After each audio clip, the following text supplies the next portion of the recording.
আমাদের আজকে ভিডিওটা হচ্ছে কিভাবে আপনি আপনার কম্পিউটারে কোনো ফাইল প্রোগ্রাম হিডেন করে রাখবেন, আবার সেটা ওপেন করবেন, সেটাকে দেখাবো। সম্পূর্ণ ভিডিওটা দেখবেন, চ্যানেলটা সাবস্ক্রাইব করে রাখবেন। এখানে আপনি সেটিংস থেকেও যেতে পারেন, আমি সেটিংস থেকে দেখাচ্ছি, সরি সেটিংস থেকে না, কন্ট্রোল প্যানেল থেকে দেখাচ্ছি। কন্ট্রোল প্যানেলে ক্লিক করে এখানে দেখেন আপনার অপশন আসছে কীরকম, যে এই অপশনটা আছে না, এই অপশনের মাধ্যমেও আপনি যেতে পারবেন।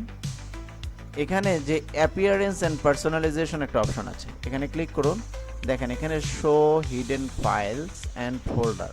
আচ্ছা, এখানে এখন ডন্ট শো মানে আমার যেগুলো ফাইল হিডেন করা আছে সেটা শো করবে না, অলরেডি করা আছে। তো আমি এটা শো দিলে, যদি শো দিয়ে রাখি, অ্যাপ্লাই, ওকে। এখান থেকে এখন আমার যদি কোনো ফাইল হিডেন করা থাকে সেটা শো করবে। আশা করি কোনো ফাইল হিডেন করা নেই, যার কারণে। আচ্ছা, আমি এই ফাইলটা হিডেন করব, ধরেন এই ফাইলটা। তো এটা প্রপার্টিজে যাব, যাওয়ার পরে এই যে দেখেন হিডেন অপশনটা আছে,